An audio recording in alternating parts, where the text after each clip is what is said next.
One of the best ways to make money for vacations, retirement, and college is investing. Fortunately, we live in a day and age where machines can invest money for you. Machines that invest money are known as robo-advisors. Investing is a very important activity for everybody.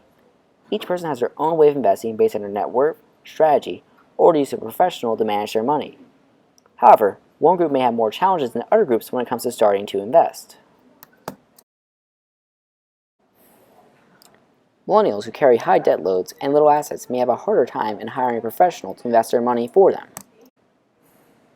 Luckily for them, a robo-advisor exists that can manage their money for them. A robo-advisor is a computer program that invests and manages their client's money for the client. Robo-advisors also tend to have lower fees and lower account minimums.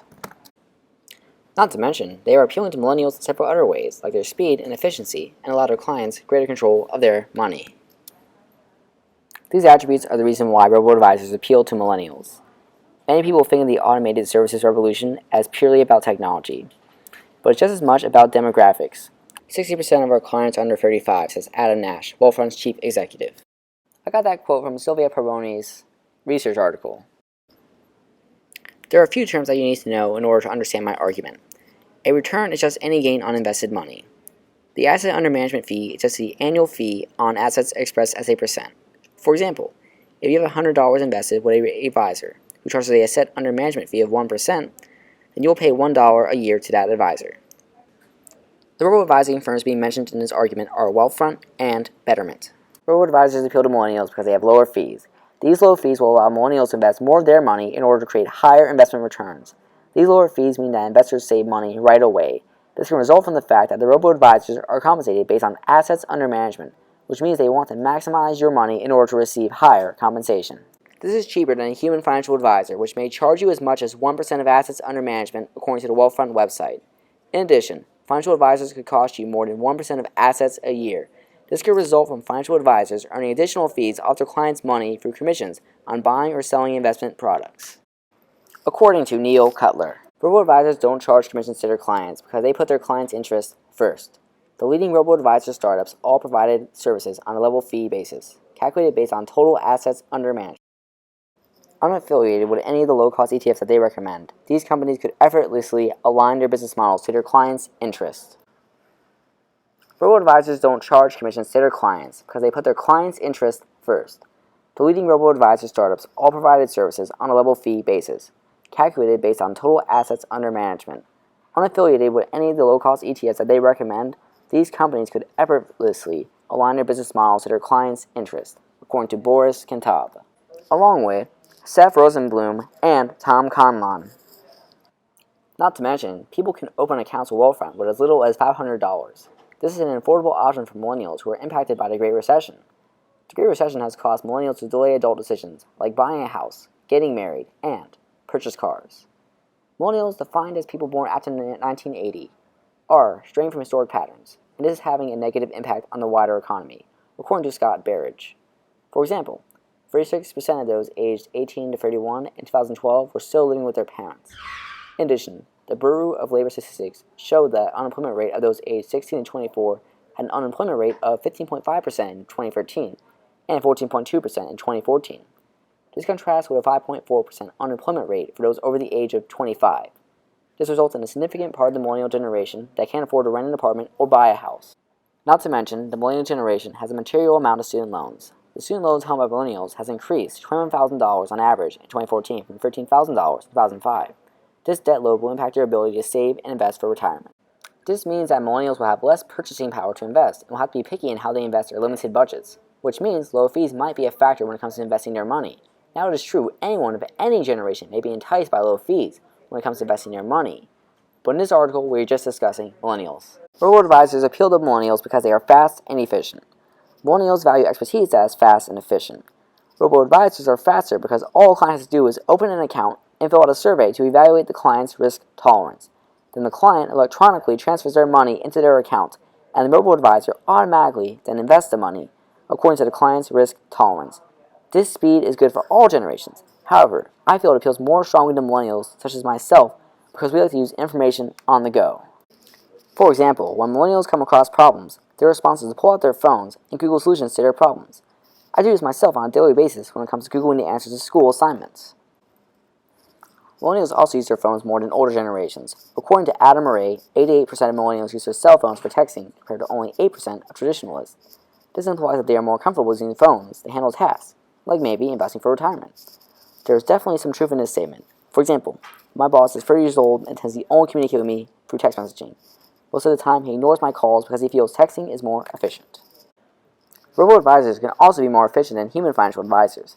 For example, they are able to possibly generate higher investment returns than human financial advisors. Let us say that you invest $100,000 with a human financial advisor, who charges a fee of 1% of assets a year. This advisor will invest $100,000 in investment products that return 10% a year, so the investor will only earn a net return of 9% a year.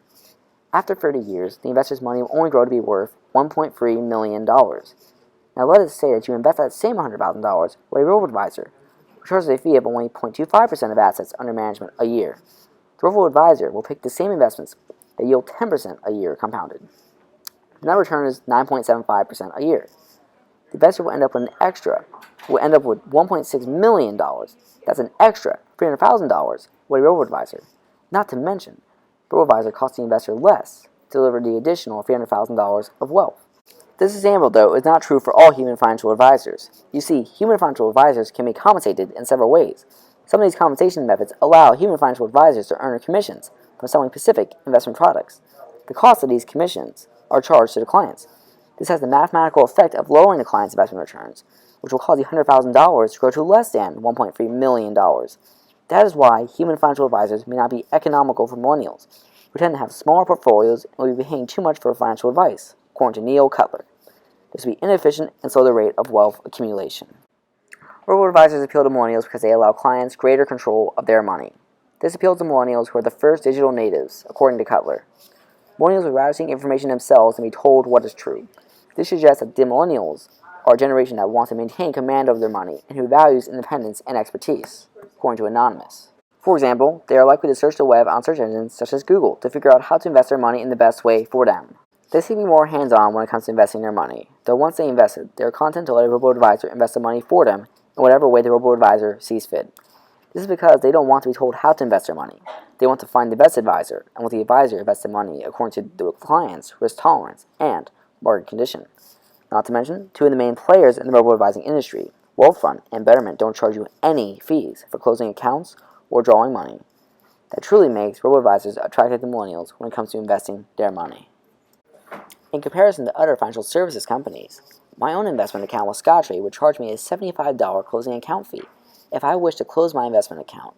Not to mention, they also charge a $25 fee per withdrawal for any outgoing fund transfers. I could avoid the outgoing fund transfer if I open a savings account with Scottrade. However, that savings account requires a minimum balance of $500 and only yields 0.1% interest annually. In addition to this, it could take a while to actually move the money out of my account. That is a pretty bad deal when it comes to withdrawing money, and far too many hoops jump through just to get your money back. Robo-advisors also allow their clients to transfer money on their phones and check their account balances. This appeals to millennials who are very comfortable using technology such as smartphones. According to Arcana Kumar, millennials send an average of 126 text messages per month. This is because texting is faster, and they are also more likely to use mobile data than older generations. And, according to Lujin Hyani, they are more likely to use internet banking services compared to Generation X. Older generations, like baby boomers, can also benefit from the same features on their phones, like transferring money and checking account balances. However, they mostly use their phones for actual old-fashioned phone calls instead of text messaging. Robo-advisors appeal to millennials. This is important because it's going to change the way millions of people in the future invest and manage their money. For example, millennials may be more likely to teach their children and younger generations to invest on robo-advising platforms due to their greater efficiency and ease of use. This will result in future investors receiving better returns at lower cost. I, Kevin Cloninger, created this entire research argument. Thank you for watching, and please take the time to go through all the credits to see my sources. They were all scholarly and peer-reviewed. If you liked the video, subscribe.